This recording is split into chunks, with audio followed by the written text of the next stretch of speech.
নবনীরদ নিন্দিত কান্তিধারম রস সাগর নাগর ভূপবরম।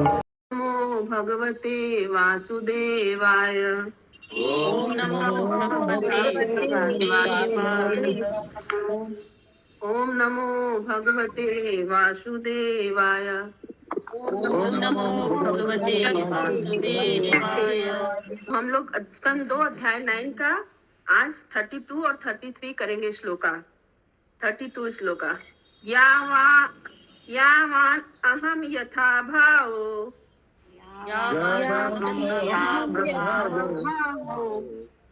यद्रूप गुणर्मक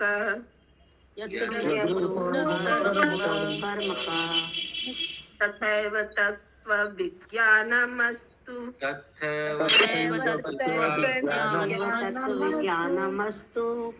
ते मद अनुग्रहात्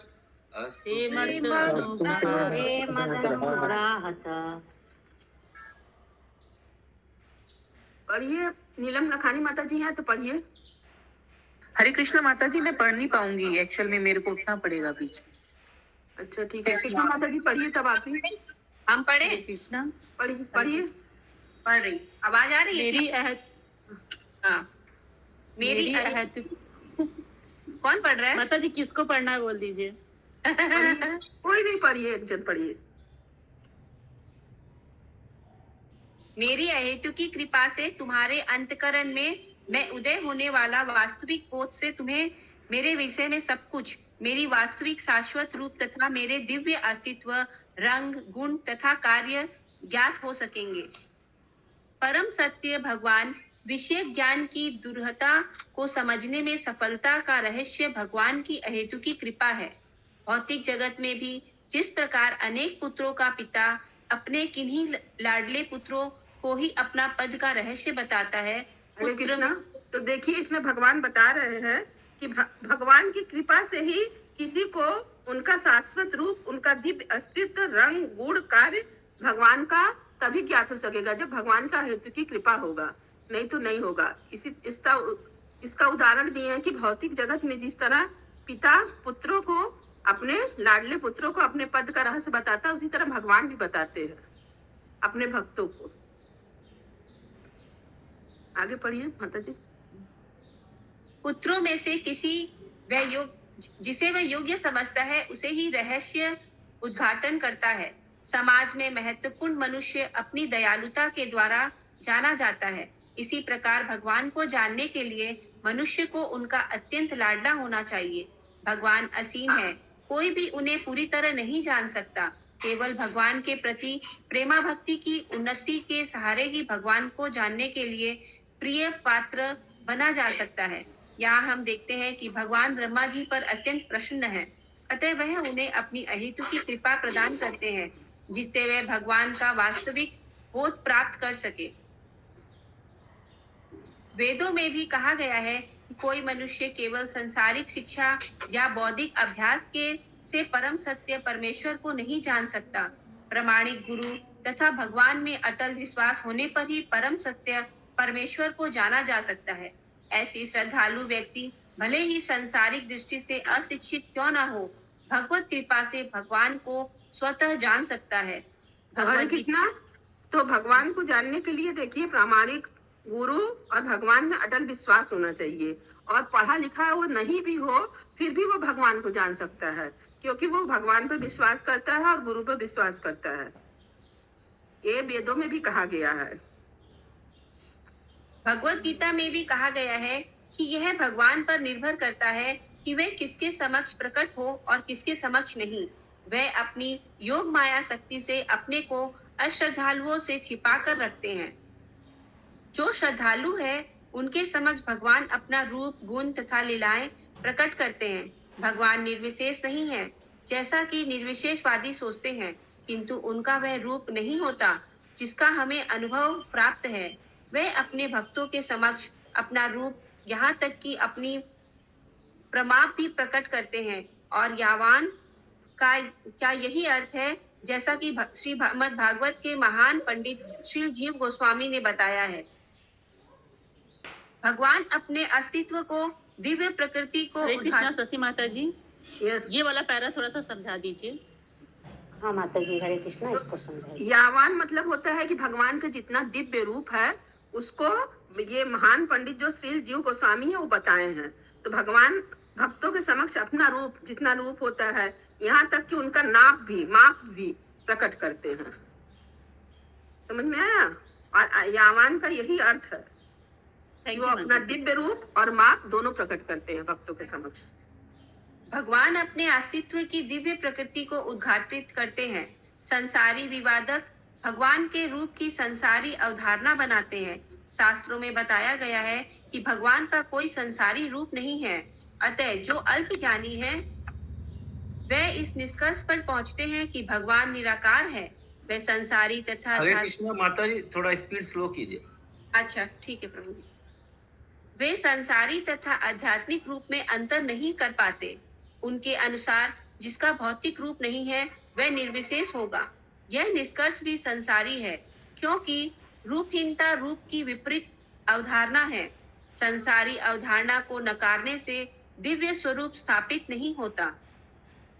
ब्रह्म संहिता में Signing off from Reconnect Sound Thumb. ब्रह्म संहिता में कहा गया है कि भगवान का दिव्य रूप होता है और वे अपनी इंद्रियों में से किसी भी इंद्रियों का उपयोग किसी भी कार्य के लिए कर सकते हैं। उदाहरण कौन सा श्लोक होगा? कौन सा श्लोक होगा ब्रह्म संहिता का? ये भगवान अपनी इंद्रियों में से किसी भी इंद्री का उपयोग किसी भी कार्य के लिए कर सकते हैं। बंधान रूप ये वाला माता जी।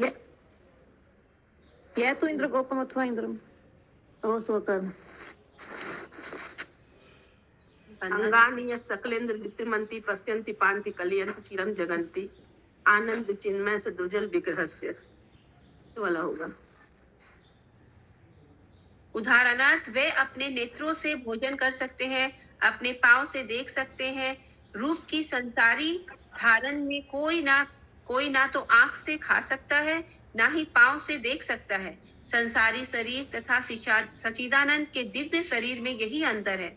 आध्यात्मिक शरीर रूप विहीन नहीं होता, यह भिन्न प्रकार का होता है, जिसके विषय में हम अपनी संसारी इंद्रियों से धारणा नहीं बना सकते। अतः रूप विहीन का अर्थ है संसारी रूप से रहित अथवा दिव्य शरीर धारण करने वाला, जिसके विषय में अभक्तों को काल्पनिक विधि द्वारा बोध नहीं हो पाता। तो रूप विहीन क्यों कहा जाता है? क्योंकि भगवान संसारी रूप से विहीन होते हैं, रहित रहते हैं। उनका दिव्य शरीर रहता है, इसलिए उनको बहुत लोग रूप विहीन कहते हैं। इसलिए रूप विहीन का अर्थ यहाँ बता दिए हैं प्रभुपाद जी कि जिसके विषय में अभक्तों को काल्पनिक विधि द्वारा बोध नहीं हो पाता, अभक्त लोग नहीं समझ सकते उसको। भगवान अपने भक्तों के समक्ष अनंत प्रकार के दिव्य शरीर प्रकट करते रहते हैं, जो एक दूसरे के समान होते हुए भी स्वरूपों में भिन्न होते हैं। भगवान के कुछ दिव्य शरीर श्याम वर्ण होते हैं, तो कुछ श्वेत वर्ण, कुछ लाल होते हैं, तो कुछ पीत वर्ण, कुछ चतुर्भुज होते हैं, तो कुछ दो भुजाओं से युक्त। इनमें से कुछ मछली की तरह होते हैं, तो कुछ सिंह के समान। भगवान के ये विभिन्न दिव्य रूप भगवत कृपा से ही भक्त के समक्ष प्रकट होते हैं, और इस प्रकार निर्विशेषवादियों के ये झूठे तर्क की भगवान के रूप नहीं होता, भगवत भक्तों को नहीं भाते, भले ही वह भक्त भक्ति में बहुत बड़े चढ़े ना हो। हरे कृष्णा। देखिए यहाँ पे चारों युग में जो जो भगवान लिए हैं अवतार, उनका वर्ण दिया हुआ, श्याम वर्ण, श्वेत वर्ण, लाल वर्ण और पीत वर्ण। चतुर्भुजी, दो भुजाओं, मछली की तरह मस्त रूप, सिंह के समान नरसिंह रूप, सब रूप का यहाँ पे वर्णन एग्जाम्पल दिया हुआ है। भगवान में अनगिनत दिव्य गुण पाए जाते हैं। इनमें से एक है शुद्ध भक्त के प्रति उनका प्रेम। इस संसार के इतिहास में हम उनके दिव्य गुणों की सराहना कर सकते हैं। भगवान अपने भक्तों की रक्षा करने तथा अधर्मियों का विनाश करने के लिए अवतरित होते हैं। उनके सारे कार्य भक्तों से संबंधित होते हैं। श्रीमद् भागवतम भक्तों से संबंध भगवान के ऐसे अनेक कार्यों से भरा पड़ा है, किंतु अभक्तों को भगवान की इन लीलाओं का कोई ज्ञान भी नहीं होता। जब भगवान 7 वर्ष के ही थे तो उन्होंने गोवर्धन पर्वत उठाकर वृंदावन के अपने शुद्ध भक्तों को इंद्र के कोप से बचाया था, जो वर्षा के द्वारा उस स्थान को आप्लावित कर रहा था। 7 वर्ष के बालक द्वारा गोवर्धन पर्वत का उठाया जाना भले ही श्रद्धा विहीनों के लिए अविश्वसनीय लगे, किंतु भक्तों के लिए यह सर्वदा विश्वसनीय है। भक्त को भगवान की सर्वशक्तिमत्ता पर विश्वास है, किंतु श्रद्धा विहीन लोग भगवान को सर्वशक्तिमान मानते हुए भी इस पर विश्वास नहीं करते। ऐसे अल्प ज्ञानी यह नहीं समझते कि भगवान तो शाश्वत रूप से भगवान है, और वे लोग लाखों करोड़ों वर्षों तक ध्यान या दार्शनिक चिंतन करके भी भगवान नहीं बन सकते। हरे कृष्णा, ये ठीक है, सबको समझ में आ गया? तो यहाँ पे कुछ प्रॉब्लम नहीं है ना? ठीक, ओके। इस श्लोक से संसारी विवाद की निर्विशेष व्याख्या का खंडन हो जाता है, क्योंकि यहाँ पर स्पष्ट उल्लेख हुआ है कि मनुष्य की ही तरह भगवान के भी गुण, रूप, लीलाएं तथा कार्य होते हैं। भगवान की दिव्य प्रकृति के ये सारे विवरण भगवत भक्तों द्वारा अनुभूत तथ्य है। यह भगवत कृपा से केवल शुद्ध भक्तों को ही ज्ञात हो पाते हैं, अन्य किसी को नहीं। हरे कृष्णा। हरे कृष्णा, तो ठीक है, सब ये ठीक है, सबको समझ में आ गया? तो कहीं किसी को पूछना हो तो पूछ सकता है। হরে কৃষ্ণ মাতাজি।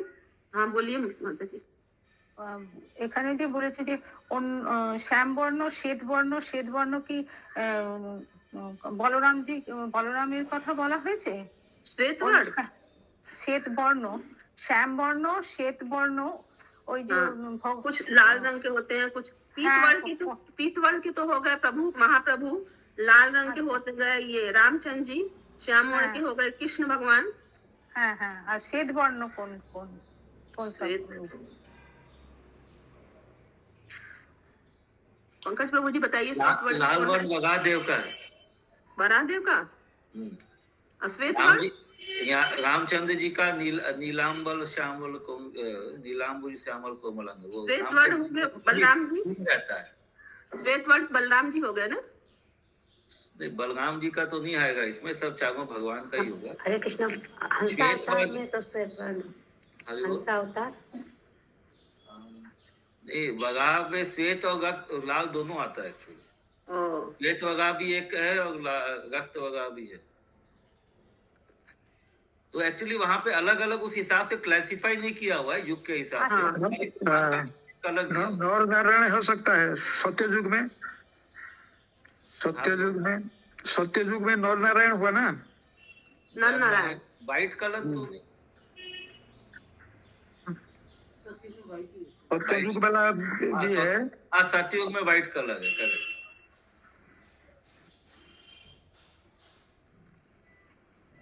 तो माता जी सतयुग में होगा व्हाइट कलर के भगवान जी नर नारायण।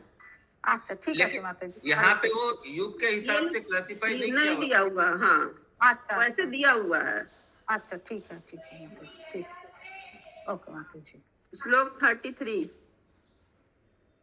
अहम एव आसम एव अग्रे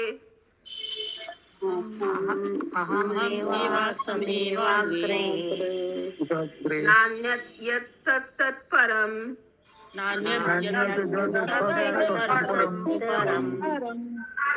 पश्चात् अहम यत् एतच्च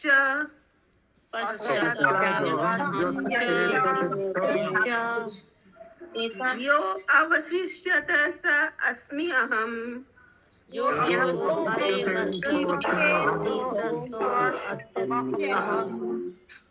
पढ़िए माता जी। हे ब्रह्मा, वह मैं ही हूँ जो सृष्टि के पूर्व विद्वान था, जब मेरे अतिरिक्त कुछ भी नहीं था। तब इस सृष्टि की कारण स्वरूपा भौतिक प्रकृति भी नहीं थी, जिसे तुम अब देख रहे हो, वह भी मैं ही हूँ, और प्रलय के बाद जो शेष रहेगा वह भी मैं ही हूँ। तात्पर्य, हमें ध्यान देना होगा कि ब्रह्मा तो ये भगवान बता रहे हैं कि सृष्टि के पहले भी हम थे और प्रलय के बाद जो शेष रहेगा वो भी मैं ही रहेंगे। और जब आप इस सृष्टि के कारण स्वरूपा भौतिक प्रकृति भी नहीं था, जो तुम देख रहे हो, ब्रह्मा जी से बोल रहे हैं, तो वो सब मैं ही हूँ। हमें ध्यान, बड़े माता जी, हमें ध्यान देना होगा कि ब्रह्मा को पूर्ण पुरुषोत्तम भगवान संबोधित कर रहे हैं और पुरजोर शब्दों में स्वयं स्पष्ट कर रहे हैं कि मैं ही वह पूर्ण पुरुषोत्तम भगवान हूँ जो सृष्टि के पूर्व विद्यमान था। मैं ही सृष्टि का पालन करता हूँ और प्रलय के पश्चात मैं ही बचा रहता हूँ। ब्रह्मा भी उन्हीं परमेश्वर की सृष्टि है। निर्विशेषवादी दाम्पत्य का सिद्धांत प्रस्तुत करते हैं कि ब्रह्मा भगवान तादात्म्य का तदात्म्य निर्विशेषवादी तदात्म्य का सिद्धांत प्रस्तुत करते हैं कि ब्रह्मा भगवान के समरूप है, क्योंकि वह भी परम सत्य मैं से उद्भूत मैं है। अतः जैसा कि श्लोक में वर्णित है, मैं के अतिरिक्त और कुछ नहीं है। निर्विशेषवादियों के तर्क को मानते हुए यह स्वीकार करना होगा कि भगवान स्पष्टता मैं है और ब्रह्मा सृष्टि में है। माता जी क्या है? तो भगवान सृष्टा मतलब भगवान बनाने वाले हैं और ब्रह्मा जो है वो बने हैं, सृष्ट में है। ब्रह्मा को बनाया गया है और भगवान बनाए हैं उनको। अतः इन दोनों में के बीच अंतर है, अधिष्ठता में तथा अधीनस्थ में। अधीनस्थ भगवान, हाँ, भगवान अधिष्ठाता हो गए और उनके अधीन जो हो गए ब्रह्मा जी हो गए। ब्रह्मा जी हो गए। अतः दोनों में इतना डिफरेंस है, दोनों में ये डिफरेंस है। अतः निर्विशेषवादियों के तर्क को मान लेने पर भी दो मैं रहते हैं, किंतु हमें यह ध्यान देना होगा कि वैदिक साहित्य में यह दो मैं गुण के अर्थ में स्वीकृत है। कठोपनिषद का वचन है, नित्यो नित्यानाम चेतना श्वेतामाम एको बहुनाम यो विद्धाति कामान। वेदों में हरे कृष्ण माता जी ওই অহম তত্ত্বর ব্যাপারটা একটু যদি বুঝিয়ে বলেন। हाँ अहम हाँ। तो वही तो बोल रहे हैं ना, भगवान बोल रहे हैं कि मैं हूँ, सबको बनाया हूँ, ब्रह्मा जी को भी बनाए हैं। तो ब्रह्मा जी को बनाने के बाद वो भी मैं हो गए, हम हो गए कि मैंने सृष्टि की रचना की। ब्रह्मा जी तो सब सृष्टि बना रहे हैं। अच्छा। और भगवान किसको बनाए हैं? ब्रह्मा जी को बनाए हैं। तो दोनों में मैं आ गया इसलिए। तो दोनों में अंतर है थोड़ा सा कि वो भगवान अधिष्ठाता है और ब्रह्मा जी उनके अधीन है। अच्छा ठीक है। हरे कृष्ण माता जी। हरे कृष्ण। हरे कृष्ण माता जी। वो जो मैं इसलिए एक्सप्लेन कर रहे हैं क्योंकि जो मायावादी लोग है तो बोलता है कि हम लोग मैंने अभी ये है, लेकिन मैंने कुछ तपस्या करने के बाद हम लोग भी भगवान हो जाएंगे। वही जो शास्त्रों को इंटरप्रेट करते हैं उसमें थोड़ा मैंने वो उसमें गलती रहता है। इसी को एक्सप्लेन करने के लिए बोला है इधर, जो ब्रह्मा भी मैं और भगवान भी मैं। यस प्रभु जी। लेकिन इसमें तफात है, ये बोलता है। हाँ, तो निर्विशेषवादियों के तर्क को ये क्या कहा जाता है, खंडित करने के लिए ये समझाया गया है। अच्छा, खंडन करने के लिए जी। अब वेदों में भी भगवान कठोर उपनिषद का वचन भी बता दिया गया, नित्यो नित्यानाम चेतस चेतना नाम एको बहुनाम यो विदितान कामान। वेदों में सृष्टा में और सृष्ट में दोनों ही गुणात्मक रूप से एक है। क्वालिटी में एक है लेकिन क्वांटिटी में तो थोड़ा फर्क है ना। वो नित्य और चेतन है दोनों, और ये किंतु एक वचन में सृष्टा मैं हूँ और सृष्ट में बहुवचन में है। जो ब्रह्मा जी है उसमें मैं में बहुवचन है। अच्छा ठीक है माता जी। हाँ ठीक है माता जी। हरे कृष्ण। क्योंकि ब्रह्मा द्वारा तो बहुत लोग सृजित हो गए ना, इसलिए वो बहुवचन में हो गया। तो माता जी भगवान द्वारा भी तो बहुत, वैसे तो सारा संसार भगवान द्वारा ही सृजित है। तो भगवान तो ब्रह्मा जी को बना दिए, फिर ब्रह्मा जी ने सबको बनाए। हाँ। तो भगवान एक ही हुए। अब ब्रह्मा जी से बहुत लोग हो गए, इसलिए उनके लिए बहुवचन हो गया। और उसके सबके अधिष्ठाता तो फिर भगवान ही हो गए। मेन। हाँ। पढ़िए। वेदों में स्पष्टता मैं तथा सृष्टि में दोनों ही गुणात्मक रूप से एक है, क्योंकि ये दोनों ही नित्य और चेतन है। किंतु एक वचन मैं स्पष्टता में है और सृष्टि में बहुवचन में है, क्योंकि ब्रह्मा तथा उनके द्वारा सृजित अनेक मैं है। यही सामान्य सत्य है। पिता से पहले एक पुत्र उत्पन्न होता है, इस पुत्र से कई पुत्र उत्पन्न होते हैं, और वह सभी मानव प्राणी के रूप में एक है। किंतु पुत्र तथा पौत्र पिता से भिन्न भी है।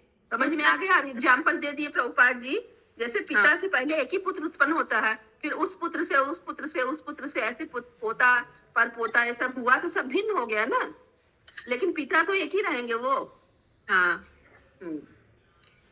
पुत्र पिता का स्थान नहीं ग्रहण कर सकता और ना पौत्र ही। इस प्रकार पिता पुत्र तथा पौत्र एक होते हुए भी पृथक हैं। इसीलिए स्पष्टता तथा सृष्टि का अपेक्षित अंतर वेदों में यह कह कर दिया गया है कि अधिष्ठता में अधीनस्थ में का पोषक है, और इस प्रकार दोनों में के बीच व्यापक अंतर है। इस श्लोक को हरे कृष्ण हरे कृष्ण। तो सबको समझ में आ गया ये सब चीज? ये अधिष्ठाता और अधीनस्थ में। किसी को कोई प्रॉब्लम है तो पूछ सकता है। ठीक है, आगे बढ़िए माता जी। इस श्लोक की दूसरी विशेषता यह है कि भगवान तथा ब्रह्मा दोनों के व्यक्तित्व को नकारा नहीं जा सकता। फलत अधिष्ठता और अधीनस्थ अंतोगत्व दोनों ही व्यक्त है। इससे निर्विशेषवादियों के इस मत का खंडन हो जाता है कि अंततः प्रत्येक वस्तु निराकार है। अल्पज्ञ निर्विशेषवादियों द्वारा बहुसमर्थित निर्विशेष रूप का खंडन इसलिए हो जाता है कि प्रधान मैं परम सत्य है और वह व्यक्ति है। ब्रह्मा जो अधीनस्थ में है वह भी व्यक्ति है, किंतु भगवान नहीं है। आध्यात्मिक मनोविज्ञान स्व का बोध अपने आप को परम सत्य मानने में भले ही सुविधा प्रदान करने वाला हो, किंतु प्रधान तथा आश्रित में अंतर सदैव रहता है, जिसकी ओर हरे कृष्ण। देखिए इसमें भी बता रहे हैं कि जो मैं है प्रधान होता है वो भी मैं होता है, वो भी व्यक्ति है, और जो प्रधान है वो भी व्यक्ति है, और जो अधीनस्थ है वो भी व्यक्ति है, लेकिन वो भगवान नहीं है। मतलब ब्रह्मा जी भगवान नहीं है। तो आध्यात्मिक मनोविज्ञान स्व का बोध अपने आप को परम सत्य मानने में भले ही सुविधा प्रदान करने वाला, लेकिन प्रधान और आश्रित में अंतर हमेशा रहता है कि जो प्रधान वो प्रधान रहेगा, और जो उसके आश्रित है मतलब जो जिसको उन्होंने किया है निर्माण, वो अंतर रहेगा ही।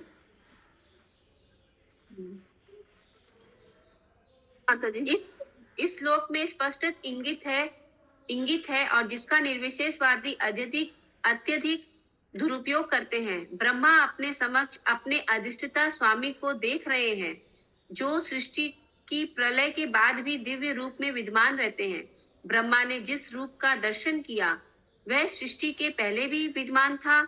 संसार में जो कुछ भी दिख रहा है वह भी भगवान की शक्ति का विस्तार है, और भगवान की शक्ति के प्रदर्शन के अंत में जो कुछ बचता है वह भी पूर्ण पुरुषोत्तम भगवान है। अतः भगवान का रूप सृष्टि, पालन तथा संहार इन सभी परिस्थितियों में बना रहता है। वैदिक स्तोत्रों में इस कथन की पुष्टि हुई है। वासुदेव वा इदम अग्र आसीम न ब्रह्मो न च शंकर एको नारायण आसीन न ब्रह्मो नेसीन आदि। सृष्टि के पूर्व वासुदेव के अतिरिक्त कुछ नहीं था, ना तो ब्रह्मा थे ना शंकर, केवल नारायण थे और दूसरा नहीं, ना ब्रह्मा ना ईशान। श्रीपाद शंकराचार्य ने भी भगवत गीता के भाष्य में इसकी पुष्टि की है कि नारायण समस्त सृष्टि से परे है और समग्र सृष्टि अव्यक्त का फल है। अतः स्पष्टता तथा सृष्टि में सदैव अंतर रहता है, भले ही दोनों एक समान गुण वाले क्यों न हो। इस कथन की तीसरी विशेषता यह है कि भगवान परम सत्य है। श्री भगवान तथा उनके धाम की पहले की व्याख्या की जा चुकी है। भगवान का धाम शून्य नहीं है, जैसा कि निर्विशेषवादी बताते हैं।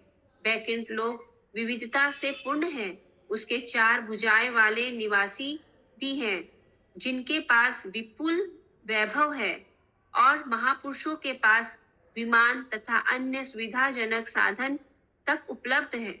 अतः श्री भगवान सृष्टि के पूर्व भी स्थित रहते हैं और वे वैकुंठ लोक में समस्त दिव्य विविधता के साथ रहते हैं। भगवत गीता में भी इन वैकुंठ लोकों का सनातन बताया गया है। यह इस विश्व के संहार के पश्चात भी नष्ट नहीं होते। यह दिव्य लोक पूरी तरह से भिन्न प्रकृति के हैं। उन पर सृष्टि, पालन तथा संहार के नियम लागू नहीं होते। भगवान के अस्तित्व से वैकुंठ लोकों का अस्तित्व सिद्ध होता है, जिस प्रकार राजा से राज्य का अस्तित्व सिद्ध होता है। तो यहाँ भगवान का धाम का प्रशंसा किया जा रहा है कि भगवान का धाम भी, वैकुंठ लोक भी सनातन है और ये कभी भी नष्ट नहीं होता है। सृष्टि के संहार के बाद भी ये धाम नष्ट नहीं होता और ये दिव्य लोक पूरी तरह से भिन्न प्रकृति के है। इस पे सृष्टि, पालन, संहार का कोई नियम नहीं लागू होता है। तो भगवान के अस्तित्व से ही वैकुंठ लोक का भी अस्तित्व होता है। हरे कृष्ण माता जी। हाँ, हरे कृष्ण माता जी। लिखा वैकुंठ ग्रह दिव्य विविधता से परिपूर्ण है, उसमें 4 भुजाओं वाले वहाँ के निवासी भी हैं। क्या वहाँ के निवासियों को 4 भुजाएं होती हैं? हाँ, तो सब तो चतुर्भुज रूप में रहते हैं वैकुंठ में। Thank you. सभी लोग जो सारूप रूप का जिसको मुक्ति मिलता है वो लोग भी। वहाँ 4 भुजाओं वाले निवासी भी हैं, तो सब चतुर्भुज में नहीं है, लेकिन जो जिनको सारूप पे मुक्ति मिलता है वो लोग चतुर्भुज रूप में रहते हैं।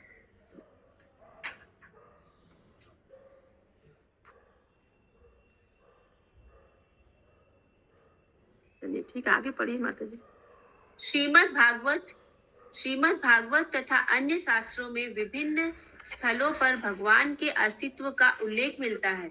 उदाहरणार्थ श्री भागवतम 2.8.10 में महाराज परीक्षित प्रश्न करते हैं, स चापि यत्र पुरुषो विश्वस्थितत् युद्ध भवाप्य मुक्तवात्मायाम मायेश सेते सर्व गुहाश्य।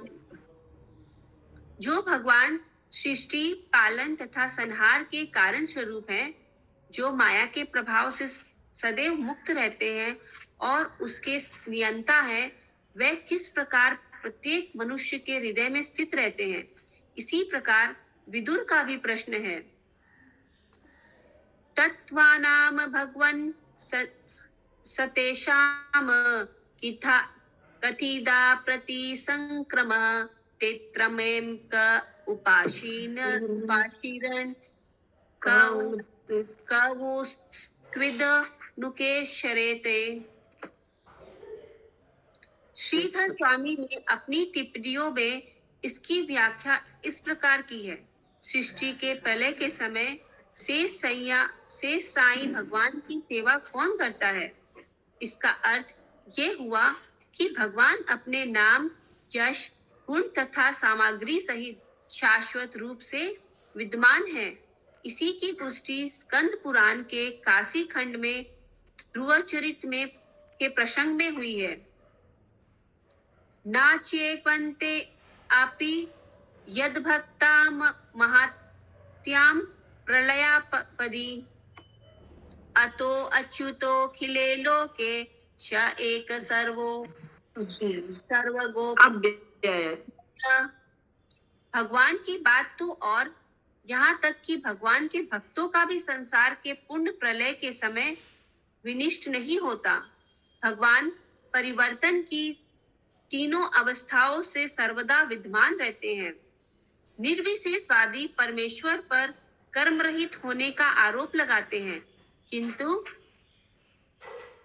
ब्रह्मा तथा पूर्ण पुरुषोत्तम भगवान को इस वार्ता में भगवान को रूप तथा गुण से युक्त होने के साथ ही साथ कर्मों से युक्त बताया गया है।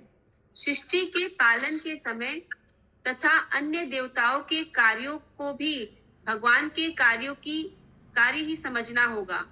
भले ही राजा या राज्य का कार्यकारी अध्यक्ष सरकारी कार्यालयों में दिखाई न दे और वह राजसी विलास में लगा हो, तो भी यह समझा जाता है कि जो कुछ भी हो रहा है वह उसी के निर्देशन और आदेश के अनुसार हो रहा है। हरे भगवान कृष्णा, हरे कृष्णा। देखिए, जो निर्वेशवादी लोग होते हैं वो क्या करते हैं, परमेश्वर से सोचते हैं कि वो लोग कर्म रहित होने का आरोप लगाते हैं। लेकिन क्या ब्रह्मा और पूर्ण पुरुषोत्तम भगवान भी, ये भगवान रूप गुण होने के साथ साथ कर्मों से युक्त बताया गया है। सृष्टि के पालन के समय जो देवता लोग भी काम करते हैं तो भगवान के अनुसार ही तो काम करते हैं। भगवान ही तो सबको सब जगह एडजस्ट किए हैं कि आप ये काम करिए, आप ये काम करिए, आप ये काम करिए सबको, तो इसलिए भगवान का ही कार्य होगा वो सब। तो यहाँ पे वही राजा के एग्जाम्पल से समझाया गया है। हरे कृष्णा। और ऐसा भी होता है जब इंद्र का या जैसे इनका मनु का पद यदि कोई सुटेबल पर्सन नहीं रहता तो भगवान स्वयं वो पद पे रहते हैं। और ये प्रभु जी यहाँ पे जो भगवान परिवर्तन की तीनों अवस्थाओं में सर्वदा विद्यमान रहता है, ये नहीं, इसको थोड़ा समझाइए। कहाँ पे है ये? इसी के पहले तीनों अवस्था क्या होगा?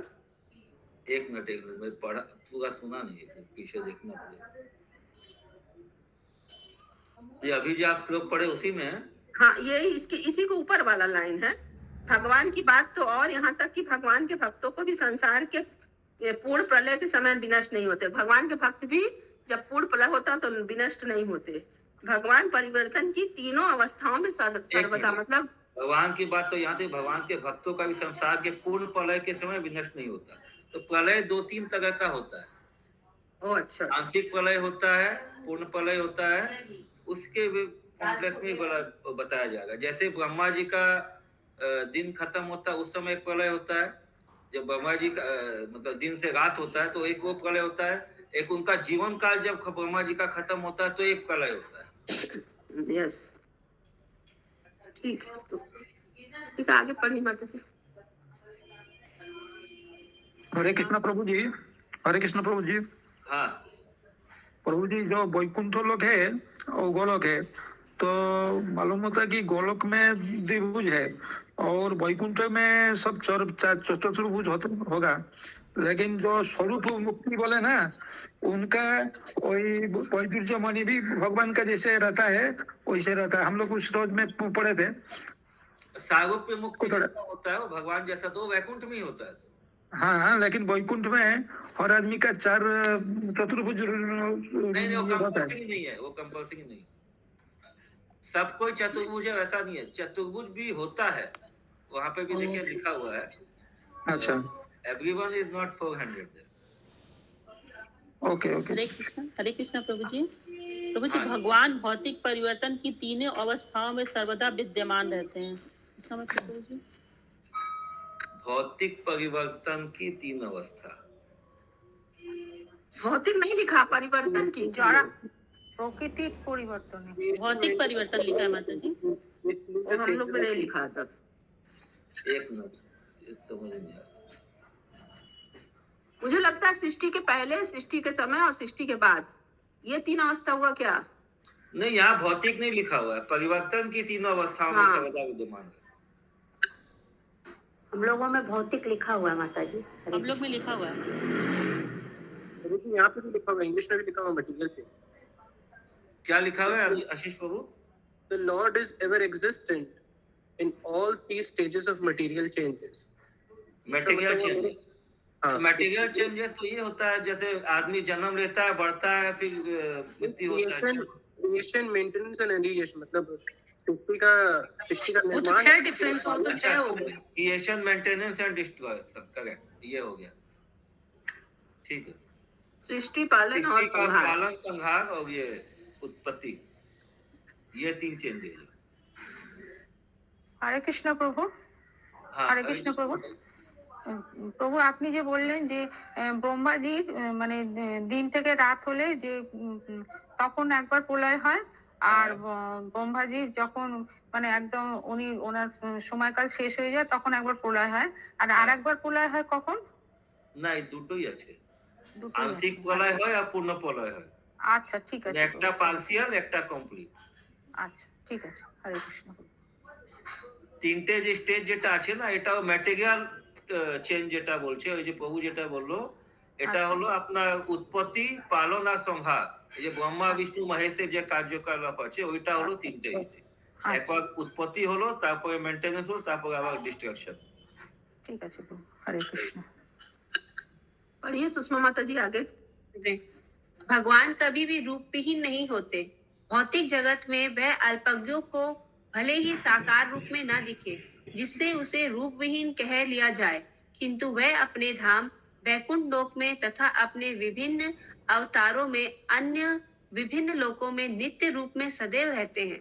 इस प्रसंग में सूर्य का उदाहरण अत्यंत उपयुक्त होगा। रात्रि के समय भले ही मनुष्य को अंधेरे में सूर्य ना दिखे, किंतु जब सूर्योदय हो जाता है तो वह दिखता है। यदि पृथ्वी के किसी एक भूभाग पर सूर्य दृष्टिगोचर नहीं होता, तो इसका अर्थ यह तो नहीं कि सूर्य का कोई रूप नहीं है। वृद्धदारण्यक उपनिषद में एक मंत्र है, आत्मे वेदम अग्र अशित पुरुष विध। इससे पुरुष अवतार के भी पूर्व पूर्ण पुरुषोत्तम भगवान की उपस्थिति सूचित होती है। भगवत गीता में कहा गया है कि भगवान श्री कृष्ण पुरुषोत्तम है, क्योंकि वह परम पुरुष है। पुरुष अक्षर तथा पुरुष क्षर में भी से भी परे हैं। माता जी, इसका क्या अर्थ हुआ? भगवत गीता, हाँ, भगवत गीता में है ना कि पुरुषोत्तम, एक तो पुरुषोत्तम अध्याय क्या है, उसमें अक्षर और क्षर मतलब जिसका, हाँ, वो उसी का दिया कि भगवान क्षर से भी परे हैं और अक्षर से भी परे हैं, दोनों से परे हैं भगवान। हरे कृष्ण। माता जी, कौन सा श्लोक हो रहा है?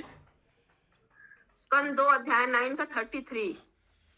ठीक है मैम। क्योंकि वो परम पुरुष है और जिसका नाश होता है वो भी उससे भी परे है, जिसका नाश नहीं होता उससे भी परे है भगवान। इसका कोई आदि नहीं अंत नहीं। हाँ, अक्षर पुरुष या महाविष्णु प्रकृति पर दृष्टिपात करते हैं, किंतु पुरुषोत्तम तो उनसे भी पहले से विद्यमान थे। अतः क्योंकि ये पुरुष अवतार जो है, ये पुरुष अवतार है, गर्भोदशाई विष्णु और क्षीरोदशाई विष्णु, महाविष्णु, इससे पहले भी भगवान थे। ये कृष्ण की उपस्थित पहले भी थी, उसके बाद ये सब पुरुष अवतार हुआ है ये सब। तो महाविष्णु जो प्रकृति पर दृष्टिपात करते हैं, तो पुरुषोत्तम उनसे भी पहले थे, ये गीता में भी है। अतः वृद्धदारण्यक उपनिषद से भगवत गीता के इस कथन की पुष्टि होती है कि श्री कृष्ण ही परम पुरुष हैं। कुछ वेदों में यह भी कहा गया है कि प्रारंभ में केवल निर्गुण ब्रह्मा थे, किंतु इस श्लोक के अनुसार निर्गुण ब्रह्मा को जो परमेश्वर के रूप की चमचमाती दीप्ति है, कारण स्वरूप कहा जा सकता है, क्योंकि समस्त कारणों के कारण तो पूर्ण पुरुषोत्तम भगवान है। भगवान का निर्गुण रूप भौतिक जगत में इसलिए विद्यमान है क्योंकि भौतिक नेत्रों या इंद्रियों से भगवान को देखा नहीं जा सकता। भगवान का दर्शन करने की आशा से पूर्व इंद्रियों को आध्यात्मिक बनाना होगा, किंतु वे सदैव साकार रूप में रहते हैं और वैकुंठ लोक के वासियों को साक्षात दिखते हैं। अतः वह राज्य के उस कार्यकारी अध्यक्ष की भांति भौतिक दृष्टि से निराकार रहते हैं, जो राजभवन में निराकार नहीं रहता। इसी प्रकार भगवान भी अपने धाम में निराकार नहीं रहते। उनका धाम तो निरस्त कुकर्म है, जैसा कि भागवत के प्रारंभ में ही कहा गया है। अतः जैसा कि शास्त्रों के से प्रकट है, भगवान के साकार तथा निराकार दोनों ही रूप। हरे कृष्ण माता जी, बोलिए। निरस्त कुकर्म क्या है माता जी? इसका अर्थ देखना होगा। प्रभु जी, आपको पता है तो बताइए। हम भी अपने धाम में निराकार नहीं रहते। उनका धाम तो निरस्त कुकर्म है।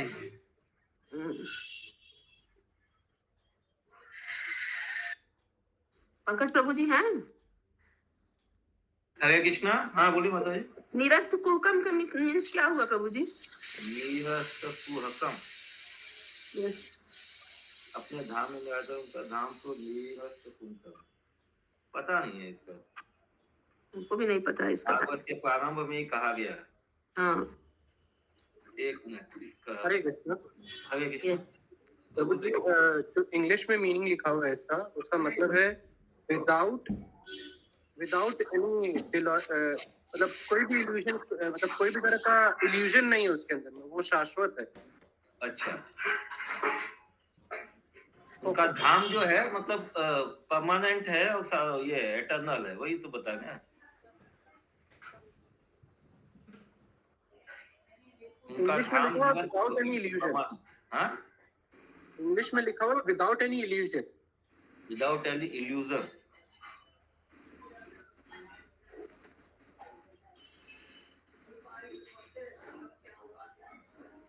हरे कृष्णा प्रभु जी, जैसे हम लोग का ये जड़ जगत में हर चीज हाँ इल्यूजन होता है, इधर मैंने प्रतीत होता है, लेकिन मैंने सुख का जैसे प्रतीत होता है लेकिन सुख एक्चुअल नहीं है। तो ऐसे चित्त जगत में कि भगवान का ऐसे नहीं है, ओरिजिनल है। तो कोई इल्यूजन नहीं होगा, ये तो समझ में आता है कि भगवान का लोक नहीं है, लेकिन यहाँ ये क्यों यूज करेगा ये नहीं समझ। सेंटेंस क्या था प्रभु जी?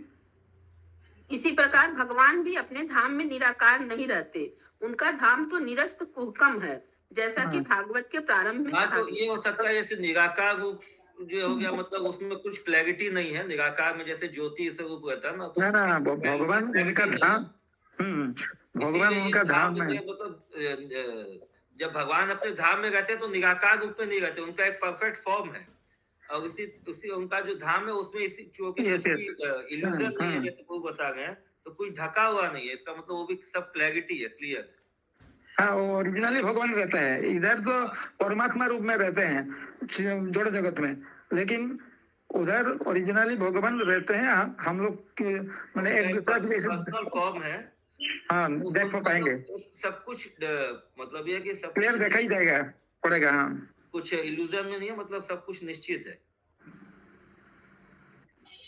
एक परफेक्ट फॉर्म है उनका। रेखा माता जी समझ में आ गया? कुछ हरे कृष्णा। यस माता जी। हाँ, हरे कृष्णा। मतलब भगवान के सामने भगवान दिखाई देंगे, और हम भौतिक इंद्रियों से उनको कोई नहीं देख सकता। उसके लिए अपनी इंद्रियों को आध्यात्मिक बनाना होगा, तभी देख पाएगा। और वहाँ वो निराकार रूप में नहीं रहते हैं, वहाँ वो सब प्रेजेंट रहते हैं, सब चीज है, साकार रूप में रहते हैं। यस। हरे कृष्णा माता जी। भगवत गीता, हाँ पढ़े माता जी? हाँ पढ़िए माता जी। भगवत गीता 14.27 में भगवान के इस रूप को और जोड़ देकर इस प्रकार वर्णित किया गया है, ब्राह्मणों ही प्रतिष्ठा हम। इस प्रकार सभी प्रकार से आध्यात्मिक ज्ञान का गुह्य अंश भगवान का साक्षात्कार है, उनका निराकार ब्रह्म रूप नहीं। अतः मनुष्य का लक्ष्य परम सत्य के इसी साकार रूप का साक्षात्कार है, न कि निराकार रूप का। परम सत्य की विश्व चेतना को समझने हेतु जिज्ञासु के लिए घट के भीतर तथा घट के बाहर आकाश का दृष्टांत उपयोगी हो सकता है, किंतु इसका अर्थ यह कदापि नहीं है कि झूठे दावे से भगवान का अंश पर ब्रह्मा हो सकता है। इसका अर्थ यह होता है कि बद्ध जीव मायाजाल के अंतिम दाव का शिकार बन चुका है। भगवान की विश्व चेतना के साथ दाम्पत्य का तदात्म्य का दावा करना देवी माया द्वारा तैयार किया गया अंतिम फंदा होता है। भगवान के निराकार होने पर भी मनुष्य को भौतिक सृष्टि की भांति साकार रूप के साक्षात्कार की आकांक्षा रखनी चाहिए। और क्या पढ़ेंगे? पश्चात अहम यद एतच्च यो अवश्यत सो अस्मि। अहम का अर्थ का यही भावार्थ है। लास्ट जो है श्लोका का अर्थ दिया हुआ है कि भगवान के निराकार होने पर भी मनुष्य की भौतिक सृष्टि की भांति साकार रूप की साक्षात्कार की आकांक्षा रखनी चाहिए, न कि निराकार रूप की। यदि भगवान निराकार है भी तो उनको साकार रूप के साक्षात्कार की आकांक्षा करना चाहिए। नारद को उपदेश देते समय ब्रह्मा जी ने भी इस सत्य को स्वीकार किया है।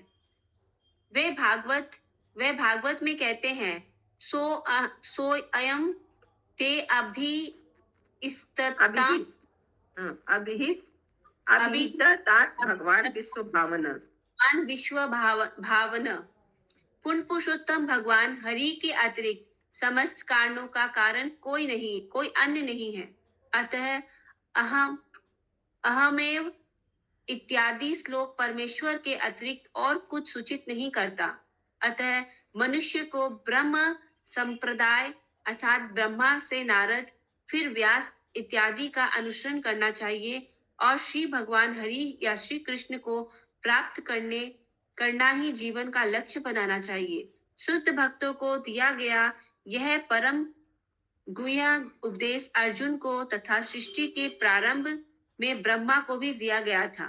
निस्संदेह ब्रह्मा, विष्णु, महेश्वर, इंद्र, चंद्र, वरुण इत्यादि देवता विभिन्न कार्यों को संपन्न करने के लिए भगवान के ही विभिन्न रूप हैं। सृष्टि के विभिन्न अव्यय अनेक शक्तियों भी उसी भगवान की है, किंतु इन सबों के मूल श्री भगवान श्री कृष्ण है। मनुष्य को चाहिए कि सखाओं तथा पत्तियों से मोहग्रस्त ना होकर मूल को ही ग्रहण करे। यही इस श्लोक की शिक्षा है। हरे कृष्णा। हरे कृष्णा।